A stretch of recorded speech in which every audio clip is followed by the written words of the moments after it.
Assalamualaikum warahmatullahi wabarakatuh.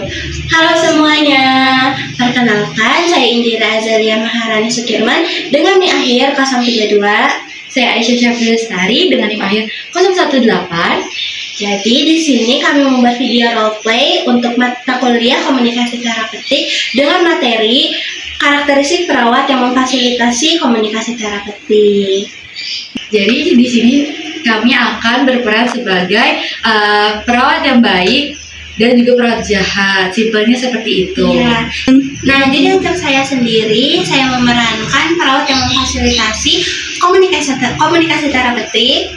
Dan saya sendiri berarti menjadi perawat yang tidak memfasilitasi komunikasi terapeutik. Nah, jadi sebelumnya kita akan membaca kasus terlebih dahulu. Jadi kasus itu seorang pasien perempuan bernama Nyonya Aza, usia 24 tahun, dirawat di ruang rawat inap penyakit dalam dengan keluhan utama nyeri perut sejak 2 hari terakhir. Nah, nyerinya itu dirasakan hilang, timbul gitu dan terkadang meningkat intensitasnya sehingga membuat si pasien ini tuh sulit beristirahat. Nah, pasien ini juga tampak sering memegang perut, wajahnya tuh terlihat tegang dan menunjukkan tanda-tanda kecemasan. Nah, saat dilakukan observasi awal, si pasien itu mengatakan dia tuh merasa khawatir dan takut karena belum mengetahui si penyebab penyakitnya tuh kenapa. Nah, dan terus memikirkan kemungkinan penyakit yang serius. Nah, pasien ini juga terlihat gelisah dan beberapa kali menanyakan kondisi dari kesehatan kepada perawat. Pada saat kunjungan pagi itu, perawat ini mendekati si pasien untuk melakukan komunikasi terapeutik, untuk membangun hubungan saling percaya, mengurangi kecemasan pasien, serta mengkaji lebih lanjut keluhan yang dirasakan oleh pasien. Selamat menonton!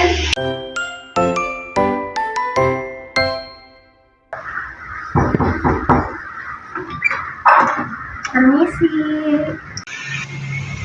Selamat pagi Kak, perkenalkan saya Nurse Aza yang bertugas pada pagi ini. Nah, sebelumnya saya mau mengobrol dan sekalian mengambil kondisi Kakak nih, apakah Kakak bersedia? Ya, silakan. Nah, jadi di sini saya mau nanya nih, gimana perasaan Kakak hari ini? Ya, khawatir nih, perut saya sakit banget. Jadi Kakak merasa khawatir karena perutnya sakit ya? Takutnya sakitnya tuh malah jadi penyakit serius gitu. Perasaan kayak gitu sangat wajar Kak, apalagi kalau penyakitnya itu belum diketahui. Nah, jadi boleh nggak Kakak ceritain sejak kapan nih rasa sakit perutnya itu datang? 2 hari yang lalu. Kalau sejak 2 hari yang lalu, iya. Nah, tapi apakah rasa nyerinya itu terus-terusan atau misalkan hilang timbul? Rasa nyerinya sih hilang timbul gitu sih, kadang ada, kadang enggak. Baik, saya mengerti. Nah, informasi dari Kakak ini sangat penting untuk nanti di diagnosisnya. Nah, nanti dokter bakal kesini. Jadi untuk melakukan pemeriksaan lebih lanjut nih, kira-kira Kakak itu sakit apa. Terus nanti juga saya di sini akan membantu buat menjelaskan prosedur yang nanti dilakukan sama dokternya biar Kakaknya itu lebih paham. Baik, Nurse, terima kasih ya, Nurse. Saya jadi lebih tenang. Alhamdulillah kalau sebisanya Kakak jadi lebih tenang. Nah, baik Kak, untuk sementara ini saya perlu melanjutkan tugas ke pasien lain. Nah, sebelum saya pergi, ada hal yang ingin Kakak sampaikan lagi nggak atau mau yang ditanyakan gitu? Sepertinya nggak ada sih, Nurse, yang lagi menyakit. Baik, kalau misalnya Kakak nanti butuh bantuan atau misalkan rasa nyerinya bertambah, Kakak bisa tekan bel itu ya. Nanti saya atau perawat lain akan kesini buat membantu Kakak. Baik Kak, jadi sebelum saya pergi, saya mau merangkum dulu nih dari pembicaraan kita tadi. Jadi tadi Kakak mengatakan kalau Kakak merasa nyeri perut sejak 2 hari lalu, dan Kakak ini sangat khawatir dengan kondisi Kakak, takutnya sakit apa kayak gitu. Nah, tapi gimana, udah lebih tenang? Lebih tenang, Pasti lebih tenang ya, karena tadi kan sudah dijelasin juga kalau besok dokter akan melakukan pemeriksaan lebih lanjut kayak gitu. Nah, apa rangkuman saya sudah sesuai? Sudah sesuai, Nurse. Sesuai, baik. Kalau misalkan Kakak membutuhkan bantuan lain atau misalkan nyerinya bertambah seperti yang saya bilang, Kakak bisa pencet bel ya. Nah, saya izin pamit untuk melakukan tugas selanjutnya. Ya, terima kasih Ya, banyak. kembali kasih. Saya permisi.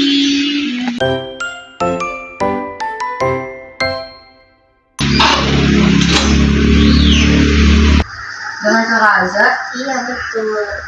gimana kondisinya Kak hari ini? Hari ini perut saya kerasa nyeri, sus. Kira-kira sakit perut itu kenapa tuh? Nah, saya juga nggak tahu, tapi nyeri. Mungkin nanti cuman pikiran Kakak aja, jadi Kakak jangan mikir macam-macam dulu sih. Biasanya juga sakit perut biasa sih. Tapi ini udah sakit dari 2 hari yang lalu, terus kadang-kadang nyeri banget. Ya namanya juga sakit perut, kadang yang kayak gitu. Tapi saya takut banget kalau sampai harus dioperasi, sus. Ya, kalau emang harus dioperasi, ya tinggal dioperasi aja. Nah, tapi saya takut kan dioperasi itu sakit. Kalau Kakak mikir hal terus yang kayak gitu, malah tambah stres nanti Kakaknya. Sekarang saya mau tanya, sakitnya tuh sejak kapan? Ini sakit perutnya sudah 2 hari yang lalu. Nah, nanti juga dokter bakal nanya yang sama.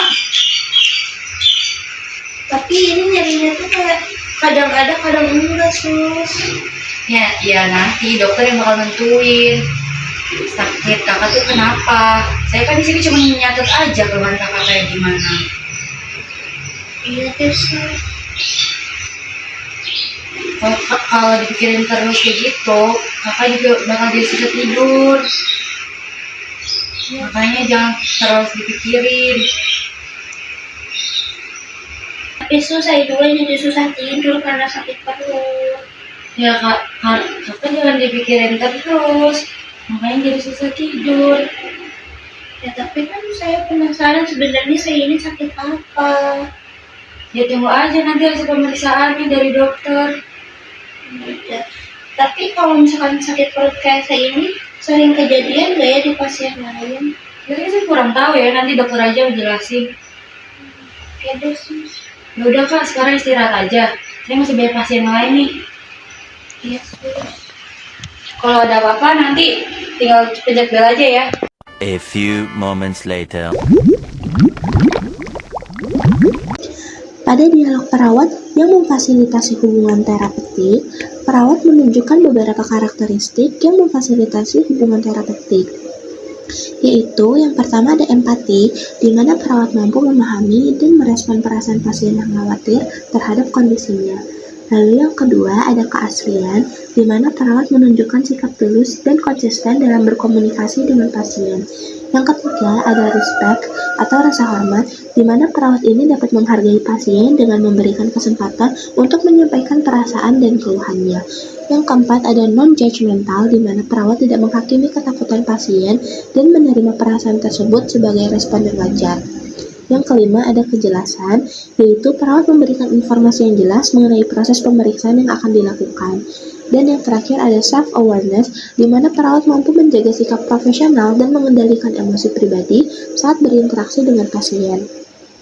Selain itu, perawat menggunakan teknik komunikasi terapeutik seperti parafrase, klarifikasi, eksplorasi, dan validasi, serta menunjukkan perilaku nonverbal yang mendukung seperti kontak mata, posisi sejajar, postur terbuka, dan nada suara yang tenang.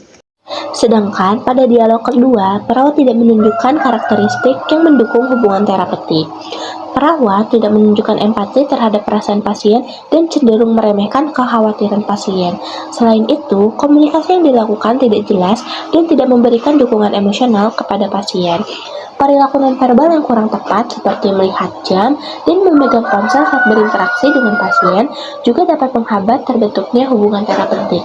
Hal ini dapat menyebabkan pasien merasa kurang diperhatikan dan tidak nyaman untuk mengungkapkan perasaannya. Sekian dari kami. Wassalamualaikum warahmatullahi wabarakatuh.